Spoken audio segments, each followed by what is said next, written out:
ଜଗନ୍ନାଥ।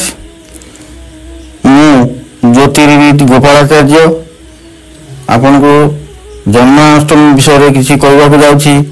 ଜନ୍ମାଷ୍ଟମୀ 26 ତାରିଖରେ ପଡ଼ିଛି ଏବଂ ସେହିଦିନ ହିଁ ରୋହିଣୀ ନକ୍ଷତ୍ର ସ୍ଥିତ ବୃଷ ରାଶିରେ ଜନ୍ମ ହୋଇଥିଲେ ଶ୍ରୀକୃଷ୍ଣ। ଶ୍ରୀକୃଷ୍ଣଙ୍କର ଜନ୍ମ ନକ୍ଷତ୍ର ହେଉଛି 4 ରୋହିଣୀ ନକ୍ଷତ୍ର ଏବଂ ରାଶି ହେଉଛି ବୃଷ। ଶ୍ରୀକୃଷ୍ଣଙ୍କର ରାଶି ହେଉଛି 4 ରୋହିଣୀ ବୃଷ ନକ୍ଷତ୍ର ବୃଷ ରାଶି। ଏହି ଦିନଟି ବିଶେଷତଃ ଭାବରେ ଆମେ ଶ୍ରୀକୃଷ୍ଣଙ୍କର ଜନ୍ମାଷ୍ଟମୀ ଜନ୍ମ ହୋଇଥିବାରୁ ଜନ୍ମାଷ୍ଟମୀ ଭାବରେ ପାଳନ କରିଥାଉ। ଆଉ ଶ୍ରୀକୃଷ୍ଣ ଅର୍ଦ୍ଧରାତ୍ର ସମୟରେ ସେ ଜନ୍ମ ହୋଇଥିଲେ, ତେଣୁ ଏହି ଦିନକୁ ଜନ୍ମାଷ୍ଟମୀ ରୂପରେ ପାଳନ କରାଯାଇଥାଏ। ଏହା ହିନ୍ଦୁ ଧର୍ମର ଏକ ଚୂଡ଼ାନ୍ତ ଉଦାହରଣ।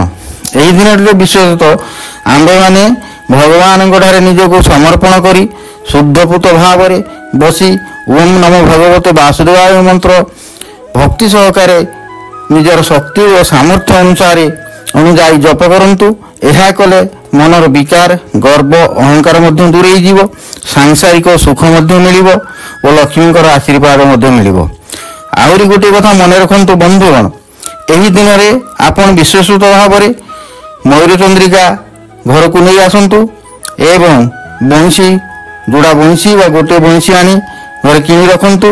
ଧନର ଅଭାବ ହେବ ନାହିଁ, ମନୋମାଳିନ୍ୟତା ରହିବ ନାହିଁ ଏବଂ ଧର୍ମର ପ୍ରଭାବ ଓ ବିକଶିତ ହେବ। ଏହି ଦିନଟିକୁ ବିଶେଷତଃ ଭାବରେ ଆପଣଙ୍କର ମନେ ରଖିବା ଦରକାର। ଏହି ଦିନରେ ଆମିଷ ବର୍ଜନ କରି ନିରାମିଷ ଭୋଜନ କରନ୍ତୁ। ନିରାମିଷ ଭୋଜନ କଲେ ଆତ୍ମଶୁଦ୍ଧି ଏବଂ ସବୁ ପ୍ରକାର ଶୁଦ୍ଧ ମଧ୍ୟ ହୋଇଥାଏ। ସଦାସର୍ବଦା ଭଗବାନଙ୍କର ଆଶ୍ରିତ ହୁଅନ୍ତୁ ଏବଂ ଭଗବାନଙ୍କୁ ପ୍ରାର୍ଥନା କରନ୍ତୁ। ସକାଳେ ଉଠି ଧଳା ଗାଈକୁ ଖାଇବାକୁ ଦିଅନ୍ତୁ, ଘାସ କିମ୍ବା ଦୁବ ଖାଇବାକୁ ଦିଅନ୍ତୁ। ଯାହା ପାରୁଛନ୍ତି ଗାଈକୁ ଖାଇବାକୁ ଦିଅନ୍ତୁ। ଖାଇବାକୁ ଦେଲେ ଆପଣଙ୍କର ଶୁଭ ଏବଂ ମଙ୍ଗଳ ହେବ। ମୁଁ ଏତିକି କହି ବିଦାୟ ନେଉଛି। ଜୟ ଜଗନ୍ନାଥ।